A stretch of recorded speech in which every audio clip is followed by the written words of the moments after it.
Hi everyone, my name's Brittany from Brittany Loves Reading, and today I have chosen chaos.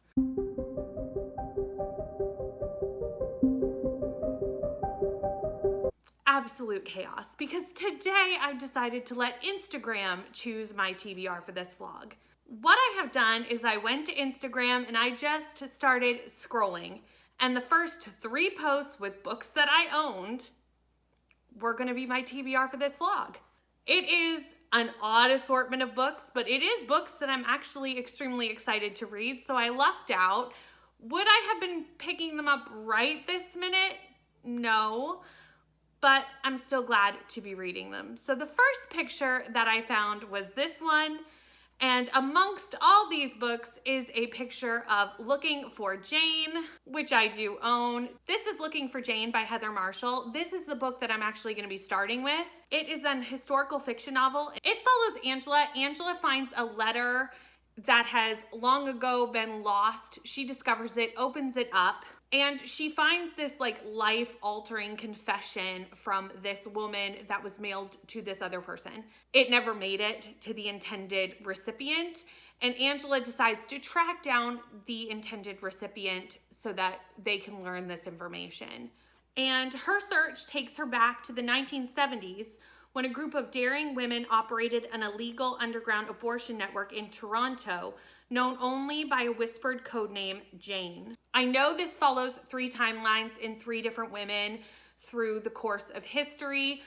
I am so excited to read this. I know this is going to be a heartbreaking read. It's going to be super intriguing and very knowledgeable and interesting.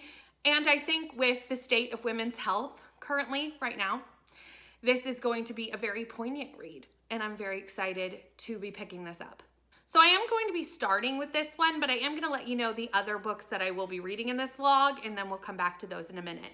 So I found Looking for Jane first, then I kept scrolling, and I stumbled upon this picture, and if I would have been smart, I would have done Throne of Glass, which is in amongst all these books. But Throne of Glass, I'm not technically supposed to read until April.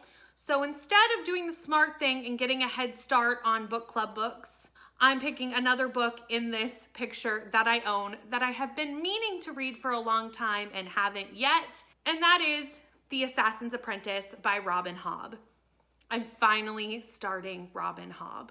I'm actually very glad that this has popped up, but I'm also very nervous because this is a lengthy series.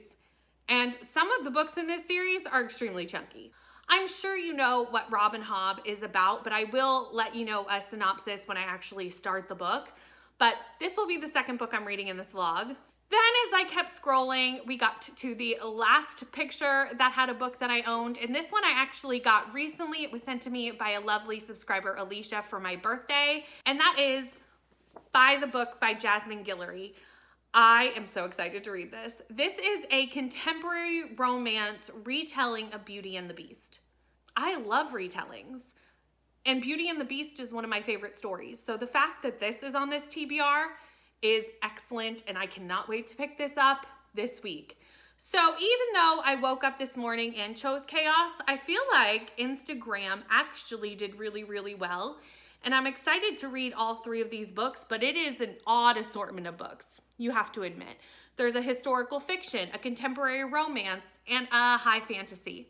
This vlog is going to be all over the place, but I hope you enjoy watching me read all the books that Instagram has chosen for me. Hi everyone, I have finished Looking for Jane. This is such a good historical fiction. I had a really good time with it. I feel like I learned a lot about this time in Canadian history, and I know this is history that happened in more than Canada, but obviously this was set in Toronto, so the book is set in Canadian history, but I know that the things that happened in this book happen and are still happening in other countries to this day. So I feel like I really learned a lot while reading this novel. So this follows 3 different women in 3 different timelines that are all connected to this letter that Angela finds. So Angela finds this letter in her antique shop. It is a lost letter. It was supposed to be delivered to a Nancy Mitchell, but obviously Nancy did not get this letter. And it spawns us looking over these three women's lives in three different timelines and how they are all connected. So Angela finds this letter, reads the letter, hears this confession in this letter, and decides she needs to find Nancy and make sure Nancy knows this information. It also follows Evelyn. Evelyn in the 1960s becomes pregnant and goes to a home for wayward girls. We see the conditions of that home, what the girls were subjected to, the circumstances surrounding that. It is hard to read those circumstances, but like I said, I did learn a lot. We also follow Evelyn about 20 years later, so there's kind of like a dual timeline with Evelyn's story.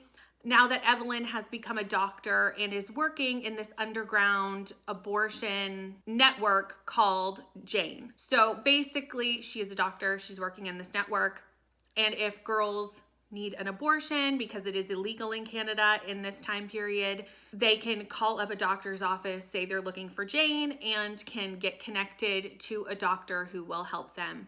The intricacies of this network were so fascinating to listen to because obviously it was illegal and everything had to be covertly done.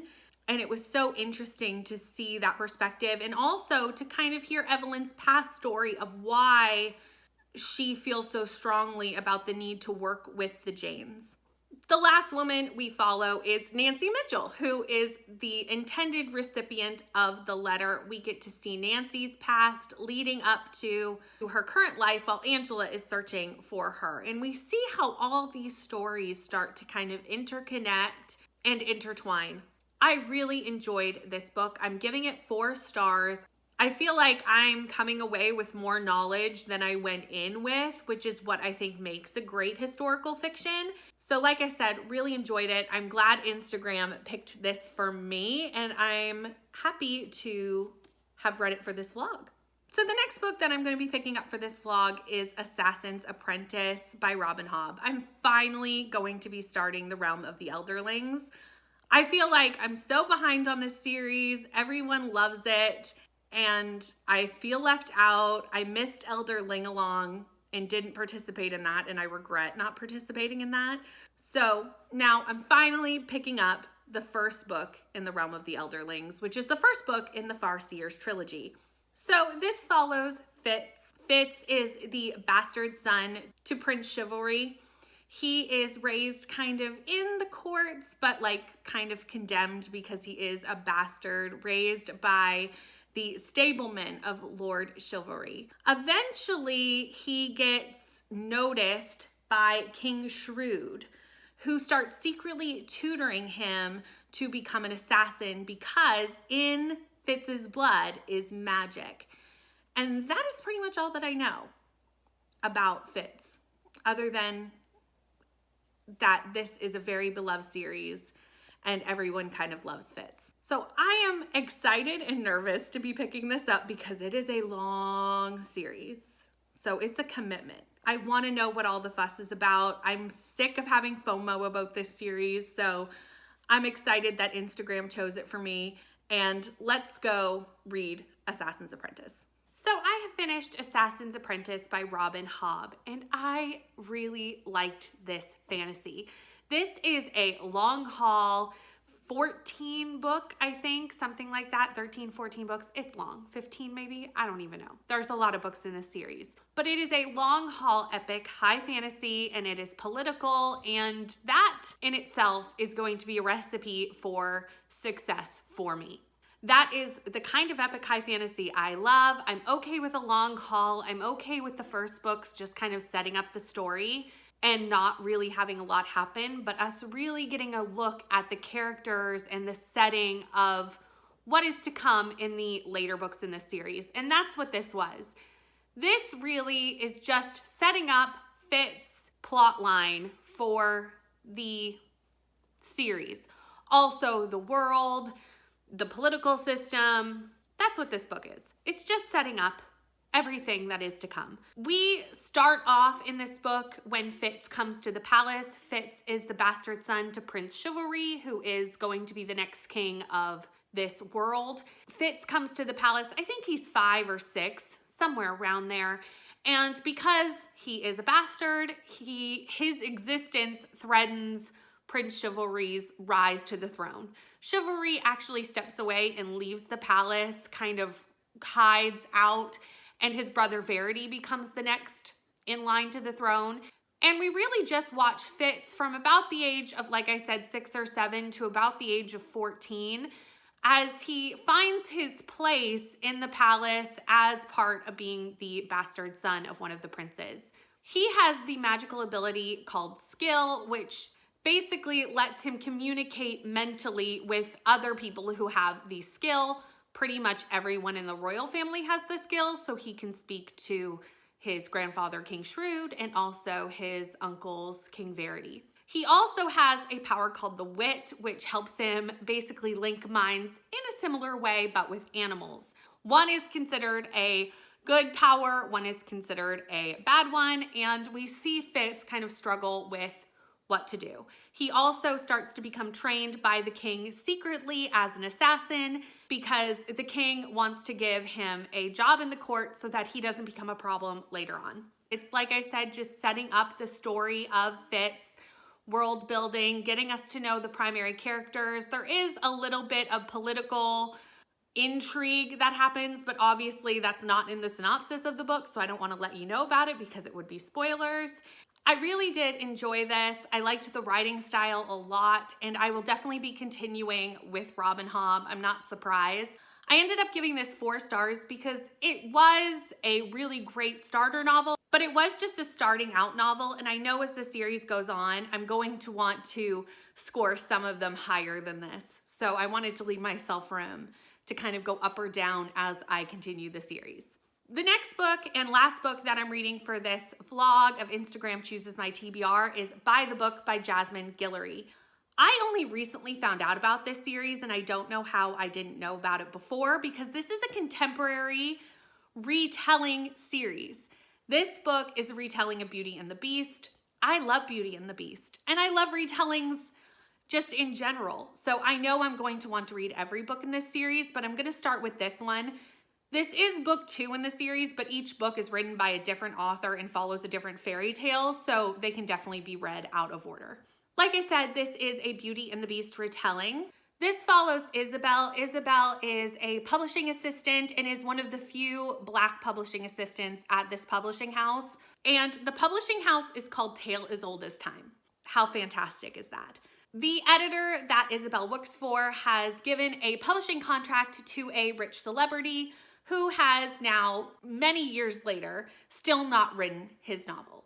Isabel is trying to hunt him down. The editor is trying to hunt him down. They need him to write his novel. So something happens and Isabel is sent to Santa Barbara where this rich celebrity Beau is living to hunt him down because he's not answering emails, he's not communicating. They need to know what's going on with this book. And for some reason that I don't know because I haven't started the book yet, Isabel comes to live with him to make him write his book. As a retelling lover, this sounds like something that is completely up my alley, and I've heard great things about it. So I'm gonna go read this now, and I will come back to you with my final thoughts on this book when I'm done.